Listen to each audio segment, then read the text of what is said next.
Okay, well, thank you. Just briefly mention about this topic, so I'm going to say a bit more about it today. And actually, there's some similarities to what we've just heard, because we're going to make use of undersampling and compressed sensing techniques. But let me first of all repeat this, so I'll just be very brief about what this topic, this field which we call imaging from coupled physics, is about. Sometimes called hybrid imaging, sometimes called multi-wave imaging. So briefly, the idea is that typically in established techniques you may get very high resolution, but often low contrast for a variety of reasons. And there's a whole lot of other imaging techniques, sometimes called soft field tomography, looking at different physical quantities like conductivity, permittivity, optical absorption. And these are much less well established. They low resolution, complex inverse problems, strongly opposed, usually non-linear. But you get interesting contrast. And the reason is really that the thing that generates the contrast is essentially interfering with the wave, so it's preventing it propagating in a way that allows high resolution measurements. And a way out of this is to combine things. So these coupled physics methods essentially generate contrast with one physical wave and then read it out with another one. So there's a partial list of some of these methods: photoacoustics, thermoacoustics, acousto-optics, acoustic modulated electrical impedance tomography, and others, elastography. And what I want to talk about is photoacoustics today.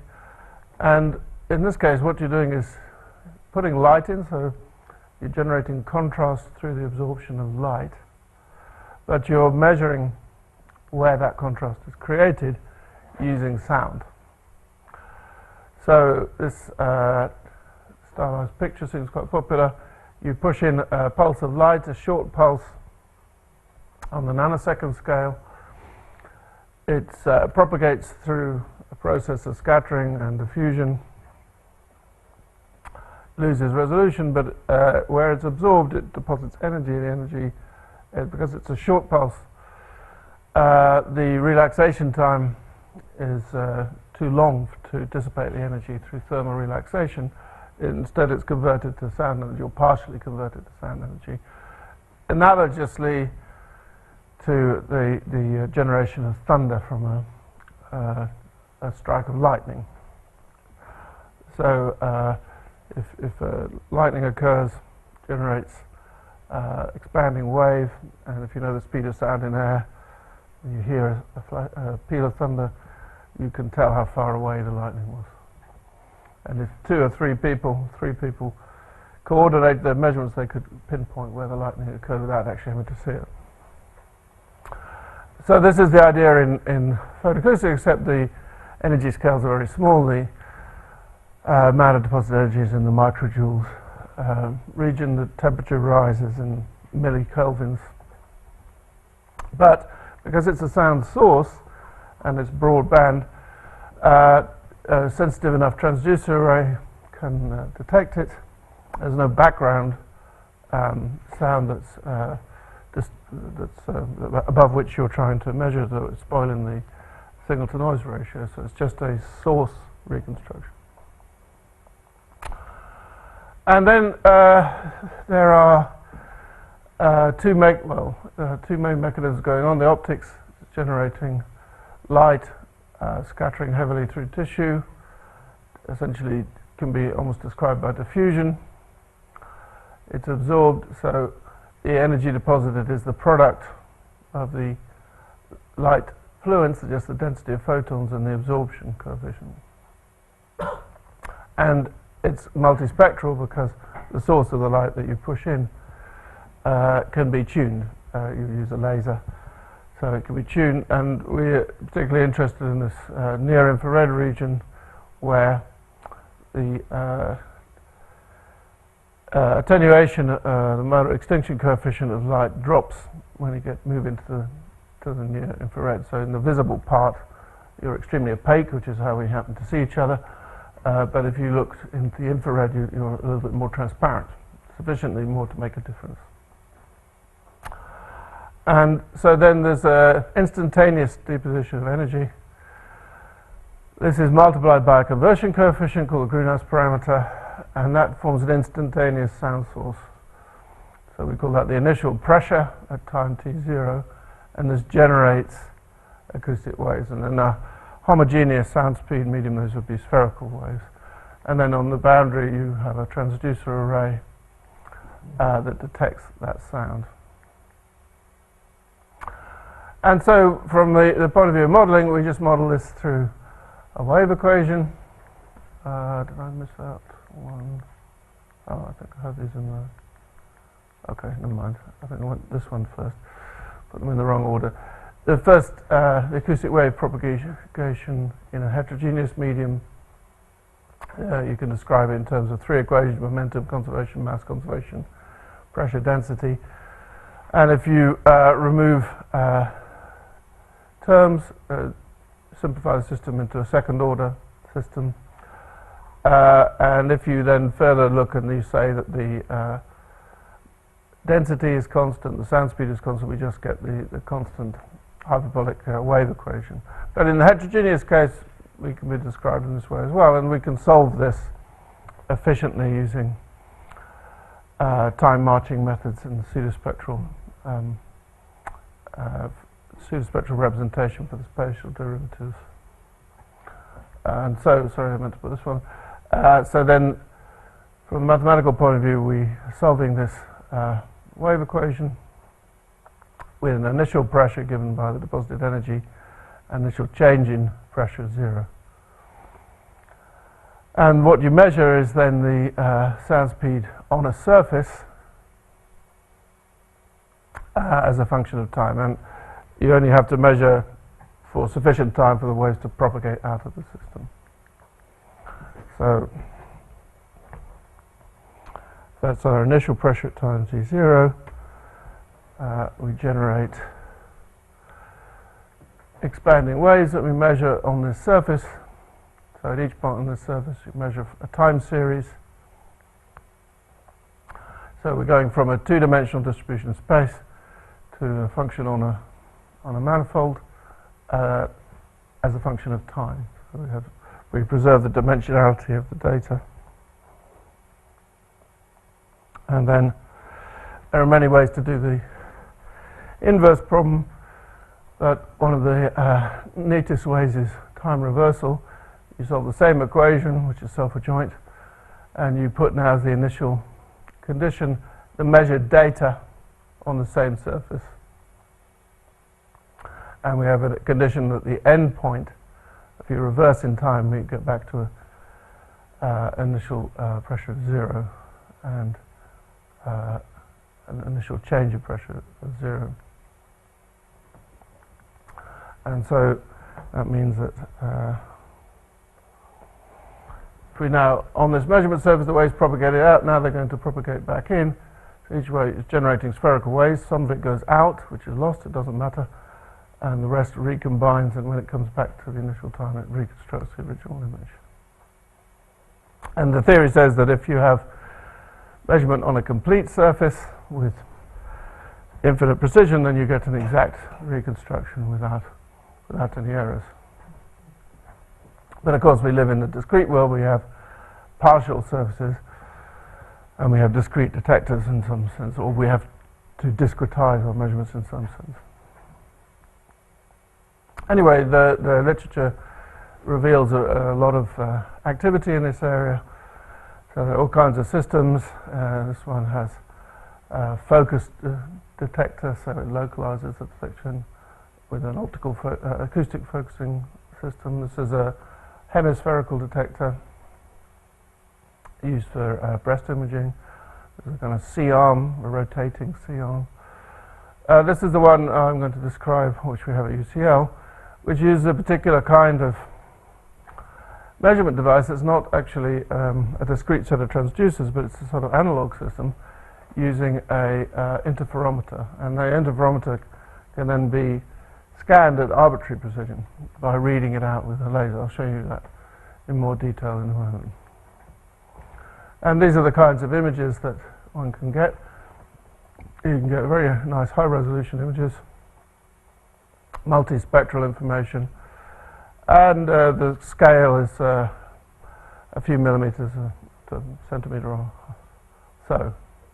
So it's very good at looking at vasculature. It's very useful in preclinical imaging, looking at cancers. And the main difficulty here is that this is obtained by a point-by-point scanning, sequential readout of this interferometer device. It takes several minutes to acquire. So what we set out to do was to try to accelerate this using some of the techniques which was touched on in the previous lecture of subsampling and exploiting sparsity. Well, just to say a bit more about how this works.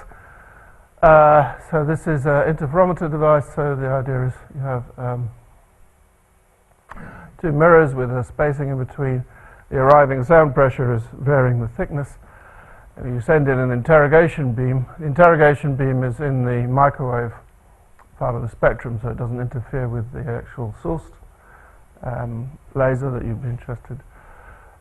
It's a region where there's not anything of interest that you try to image, so it wouldn't be part of the multispectral measurement. But anyway, you interrogate this beam and you look for interference patterns, which tells you the thickness of the interferometer at this point, and that therefore translates to pressure, and that can be used pushed back into the time reversal algorithm.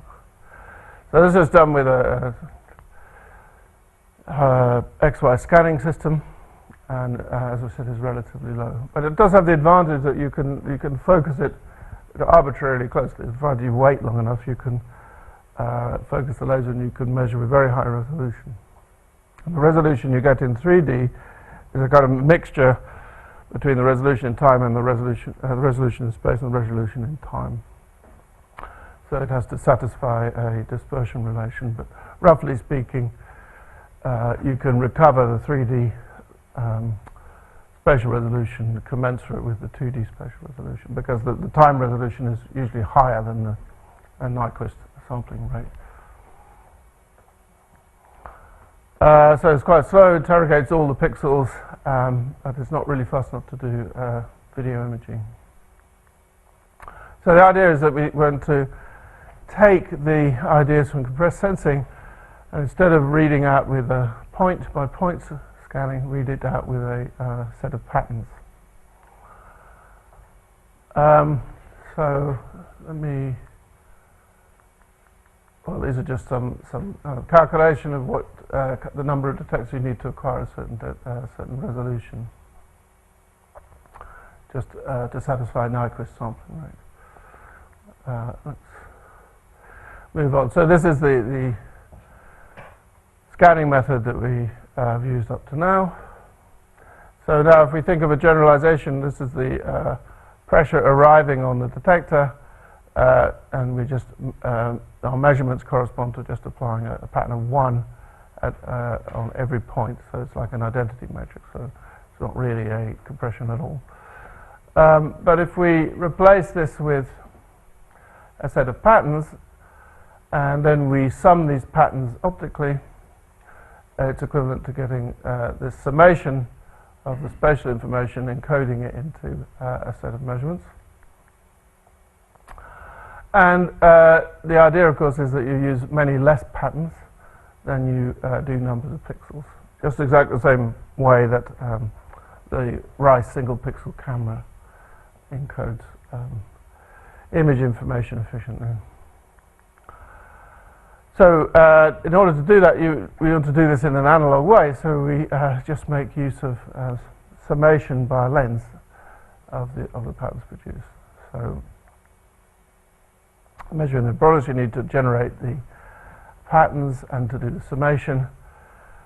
And obviously, if we had a digitized array, we could sum it in software, which would be pointless because we would have had to have created the high-resolution array in the first place. So this is the system now. So you have, instead of having reading out by a point source, we have this mechanism with this digital micromirror device. So the interrogation beam is split. It goes down into the pattern. The pattern interrogates the image, and then it's summed optically onto a single photodetector. And so at this point, you get a time series, the arriving time, which is occurring on a scale of a microsecond. That acquires the time series for one pattern, and then we switch the pattern and acquire the next. So the refresh rate of DMD is something like 20 kilohertz. So that's long enough. So that's, what's that, 40 microseconds. That's longer than you need for the time series to represent passing through the object that you're scanning. So that's fine. We just put the pattern on acquired time, switch acquired time. So the limiting rate is the refresh rate of this. And the number of patterns that you need to acquire. I was just labeling that, yeah. So the summation is performed in analog fashion, so to speak. And then just repeating this idea, if you have this problem to solve, just a matrix, a vector and a vector. So if this was a full matrix, so if you had the same numbers of patterns as you had pixels, we just invert it, and that would be done straightforwardly. And on those micromirror devices, you can only put binary patterns. So rather, if this were a Fourier transform, you would be something like, you would be analogous to what's done in what we heard about in MR. You'd be acquiring, if this was a Fourier transform, you'd be acquiring case space. But we can't put trigonometric patterns on the DMDs, they're just mirrors that flip. Well, you can buy ones that will give you grayscale, but they're more expensive and slower. But anyway, it's perfectly all right. You can use Hadamard patterns. It's also an invertible transform. It's a binary version of Fourier transform in some sense. But anyway, that's not quite the point. What's happened to this?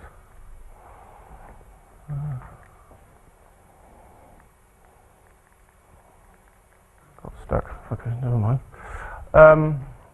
But of course, we're only acquiring a subset of the patterns. So we have to solve this underdetermined matrix formulation. But this is the classic component of compressed sensing. You encode the image in a basis, which are Hadamard patterns, and we take the measurements in another basis, which are scrambled Hadamard patterns. And the theory says that if these are mutually incoherent in a certain sense, then you can recover all the information in the image under certain conditions, but you make number of measurements proportional to the amount of non-zero components of the sparse encoded image. Sorry, that's not right. Never mind, I'll just carry on here. So we need it to be uncorrelated. And of course, well, there is some research to do to find the actually optimal patterns for the acoustic problem, trying to optimize it respecting the physics of the problem. But in the absence of, we haven't got a complete answer to that, so we use a generic method, this so-called scrambled Hadamard sampling pattern, which is generally thought to be a generically optimal, well, a good choice if you don't have any problem-specific information. And then this problem with a minimization of a data fit term L2 with an L1 constraint is quite well established, so we use a standard algorithm, split augmented Lagrangian shrinkage algorithm. There's a whole host of algorithms out there, some of which may be even better. Okay, so to see if this is a good idea, we tested it using ultrasound field mapping problems. So this is a simplification of the photoacoustic problem that we just put in an ultrasound source into the medium and just try to measure. It's like just trying to detect a torch beam. So we put this into the medium. We have the Fabry the interrogation, everything is the same. And, oh, no, it's working. Oh, good. So there's a few things that we can see. So in this first example, the source transducer is generating a tone burst. The tone burst varies between 3 and 5 pulses. We use 128 patterns to reconstruct a 32 by 32 pixel image. So that's 12% of the pixels, 1,024 pixels, 128 patterns. So it's acceleration factor of 8. So the DMD refresh rate is 22 kilohertz. So 22 kilohertz multiplied by 128 patterns gives you 148 hertz frame rate. If we measured all the pixels, 1,024, it would be 1/8 of that rate, which would be, can't do that in my head, 20 something hertz.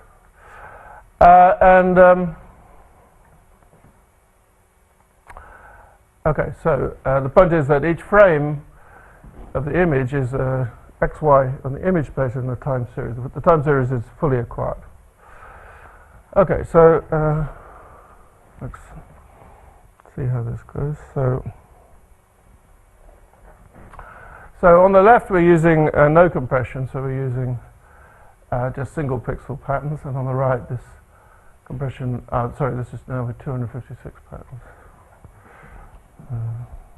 Mixed up here. So this is a 4-fold acceleration, which takes you to 80 hertz. And without the compression, we're at 20 hertz. Every time I press that, it stops the movie. Okay, I should avoid doing that.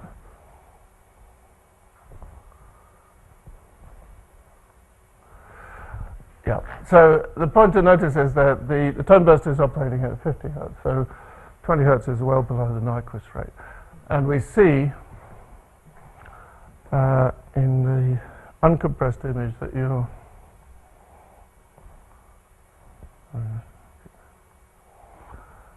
we're failing to resolve the difference between the 3 and the 5 tones. So with the compression you can see the varying length of the tone burst, and on the uncompressed you can't. Maybe I think it's better to look here. So now we just look at one line through that image along the pattern as a function of time. So this is the XY image, that's the pixel, and then we look at the time series in the third dimension at this pixel. That's the time of arrival of the acoustic pulse in this dimension. And this is the time of the experiment. So here you see with no compression we have this aliasing effect. With the compressed we're able to resolve the difference between these 3 and 5 bursts. So we're getting up to the Nyquist sampling rate. Then a second example is reducing motion artifacts. So again, if we look at a moving image, we look at the same thing. This is just the static, not pulsed anymore, it's just moving, spatially being moved around. And if we were acquiring with no compression, we would, to get the frame rate we want, we would have to overlap the acquisition. Okay, is that right? Okay. I need to hurry through a little bit. And with the compressed patterns, we are non-overlapping in time. And then if we look at the data that we acquire, you see on the left, with compression, you get this motion blur as this thing moves, and on the left, that's removed.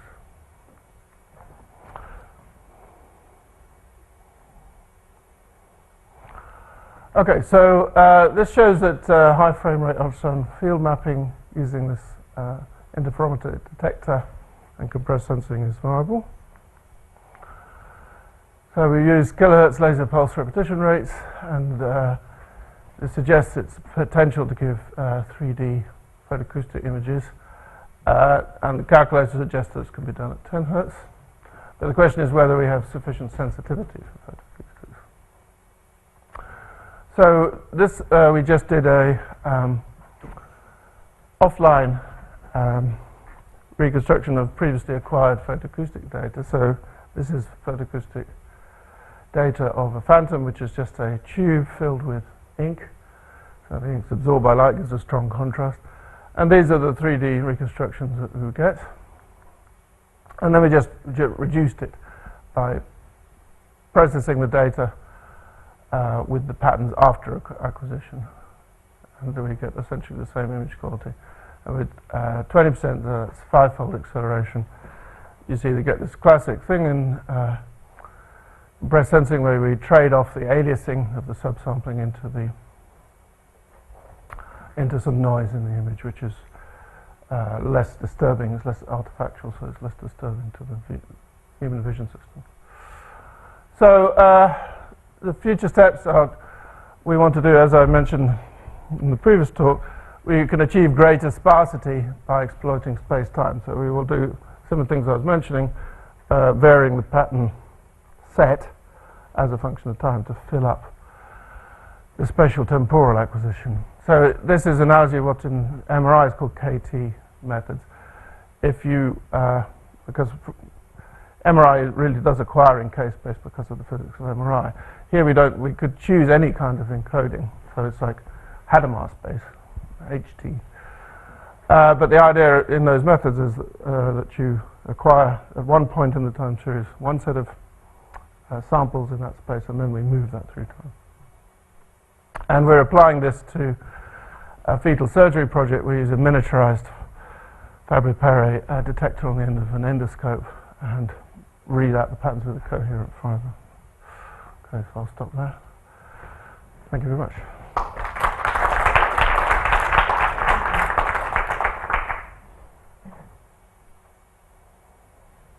Are there any questions?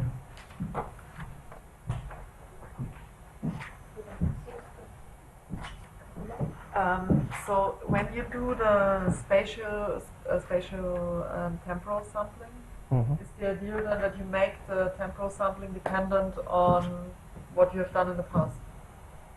No, not really. You don't make it random, but maybe conditionally random? I don't think so. I mean, that, because that would require you to.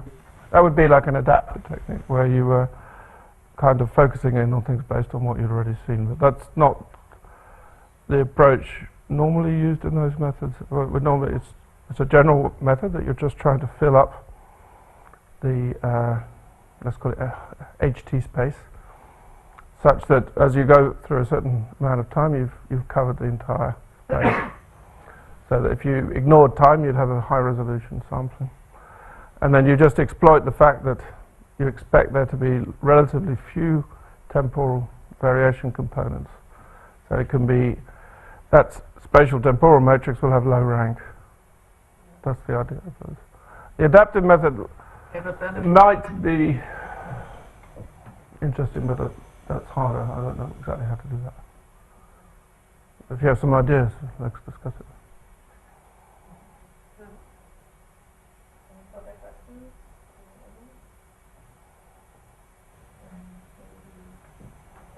Okay.